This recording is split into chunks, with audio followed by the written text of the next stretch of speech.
menyaksikan Special Talk Show bersama saya Pia Mediana. Saudara, banyak yang bilang bahwa sehat itu mahal. Tapi bagaimana kalau misalnya pemerintah hadir dan mengatakan bahwa sebagai warga Jember, Anda cukup berobat dengan menggunakan KTP. Dan itu dilaksanakan oleh program Bupati Jember Gus Sowaid melalui UHC atau Jaminan Kesehatan Semesta. Selama 3 bulan berjalan, bagaimana hasil evaluasi yang Anda lihat? Ya, banyak sekali testimoni kepada kami bahwa banyak masyarakat yang berterima kasih dengan adanya program UHC. Program UHC ini sebetulnya sebuah program yang harus kami ambil dan kami ambil sebagai sebuah kebijakan karena kita tahu bahwa kemiskinan di Jember yang begitu tinggi itu mengakibatkan banyak masalah. Salah satunya adalah masalah kesehatan. Yeah. Kita lihat data, angka kematian ibu kita tertinggi se-Jawa Timur. Angka kematian bayi kita tertinggi se-Jawa Timur. Baik. Belum lagi yang lainnya. Maka kita harus melakukan sebuah kebijakan yang out of the box. Yang memastikan bahwa kesehatan itu tidak mahal. Dan masyarakat tidak takut datang ke fasilitas kesehatan. Maka kita melihat ada undang-undang terkait masalah jaminan kesehatan nasional JKN. Dan disitulah adalah UHC. Maka kami bersama seluruh jajaran pemerintah Kabupaten Jember pada waktu itu hampir 1 bulan kami melakukan kajian, kami menertibkan administrasi, kami melakukan efisiensi dan mengalokasikan lumayan besar dari efisiensi itu untuk membayari BPJS seluruh masyarakat Jember.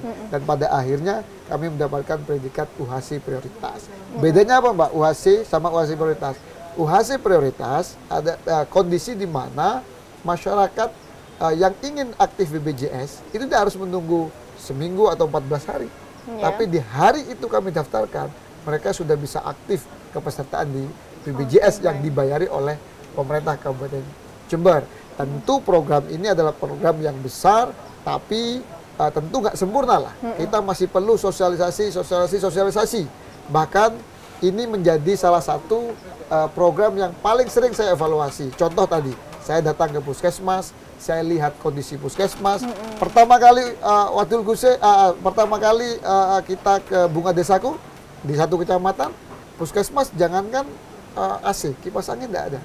Kita datangi lagi tadi, alhamdulillah puskesmasnya sudah ber-AC. Nah, kami selalu melakukan evaluasi dalam program UHC ini karena sekali lagi kesehatan adalah kebutuhan dasar dari masyarakat Kabupaten Jember. Dan alhamdulillah bagi masyarakat yang sudah mengetahui program ini, banyak testimoni yang senang, yang bahagia, bahkan berterima kasih. Tapi sekali lagi kami tidak mudah puas, kami akan terus melakukan perbaikan terhadap pelaksanaan UHC prioritas ini. Masih soal kesehatan, terakhir Gus Bupati bertemu dengan Kementerian Kesehatan dan mendapatkan bantuan alat kesehatan senilai 110 miliar. Bisa Anda jelaskan terkait bantuan tersebut? Ya, jadi Jember ini kabupaten yang sangat besar dengan permasalahan yang kompleks.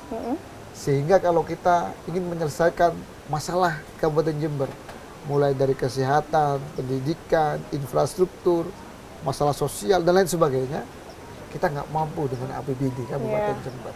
Kita perlu bersinergi dengan pemerintah provinsi, kita perlu bersinergi dengan pemerintah pusat. Kebetulan Bupati Jember yang hari ini adalah kader partainya Presiden, tentu saya tidak akan menyia-nyiakan itu.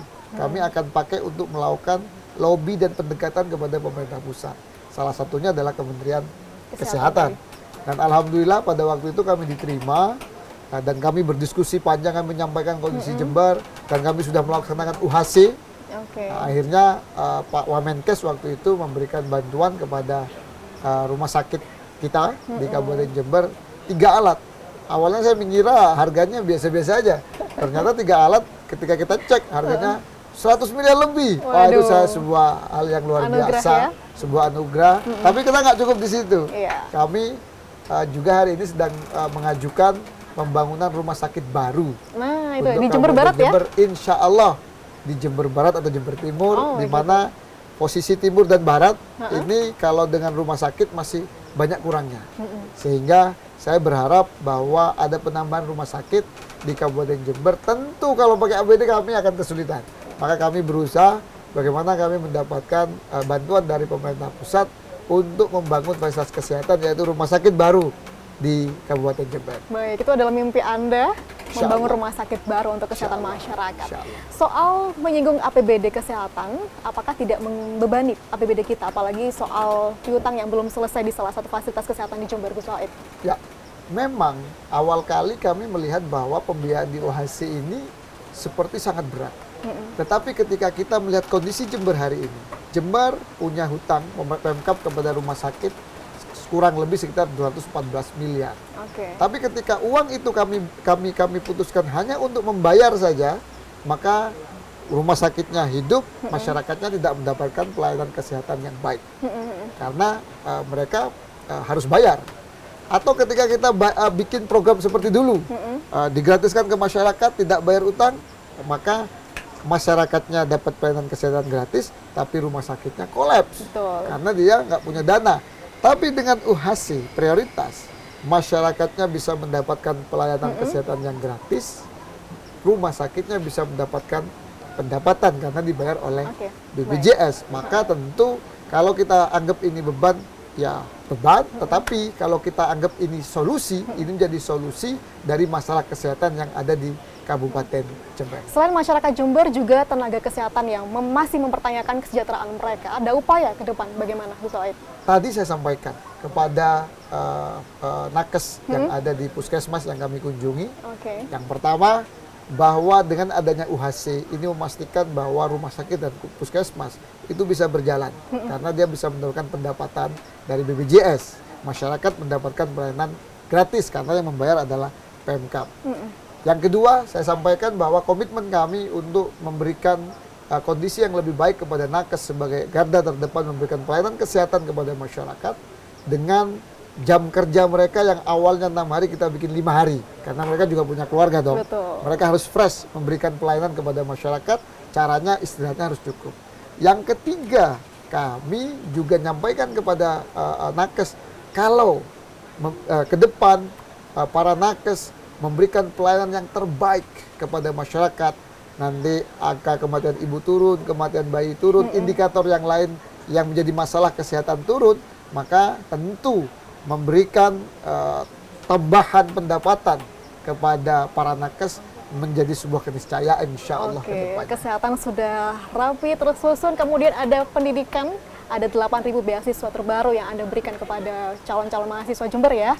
Dan Gus, ini sudah 4 jalan berjalan jabatan Anda, terdengar singkat tapi tentunya sudah 4 bulan ya. Iya, jejaknya sudah tampak ini, mulai dari tadi kesehatan, kemudian pendidikan, dan cara memimpin baru. Tapi masyarakat pasti masih terus bertanya-tanya, setelah ini apa? Nah, terakhir kita akan tutup dengan sedikit bocoran dari Gus Waid, apa rencana besar setelah ini? Ya. Silakan. Jadi tentu kita tidak akan puas dengan kondisi hari ini. Kita akan terus melakukan perbaikan-perbaikan. Nah, contoh, kita akan segera membuat sebuah kebijakan terobosan baru yang tentu tidak bisa saya sampaikan di awal sini supaya jadi surprise, tapi saya kasih clue lah bahwa bagaimana Wadul Kuse bisa menjadi seperti 911 di luar negeri.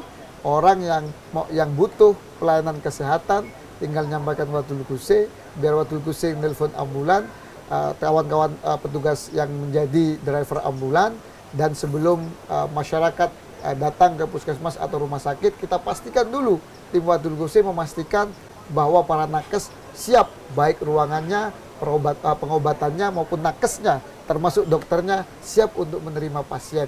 Tapi itu masih sebagian kecil yang saya bocorkan. Ada hal lagi yang lebih besar di bidang kesehatan, di bidang pendidikan, dan di bidang infrastruktur dan lain sebagainya, yang insya Allah akan kami launching di hari-hari berikutnya. Dalam waktu dekat dan masyarakat terus akan menunggu, begitu ya? Insya Allah. Ngantor di desa bukan hanya sekedar pindah meja kerja, tetapi adalah cara pemimpin mendekap rakyatnya lebih dekat. Begitu. Terima kasih atas segala kesempatan yang diberikan, waktunya, ceritanya, dan komitmennya untuk Jember, Gus Waid. Mohon doanya, mudah-mudahan kami bisa berbuat terus lebih baik untuk Jember menuju Jember baru, Jember maju. Amin. Semoga ikhtiar ini bisa menyalakan harapan kita semua tentunya. Matur nuwun sekali lagi. Dan saudara, itu tadi perbincangan kami bersama dengan Bupati Jember Gus Waid. Mudah-mudahan bermanfaat untuk kita semua. Akhirnya saya Pia Mediana dan segenap kru yang bertugas pamit undur diri. Sampai jumpa.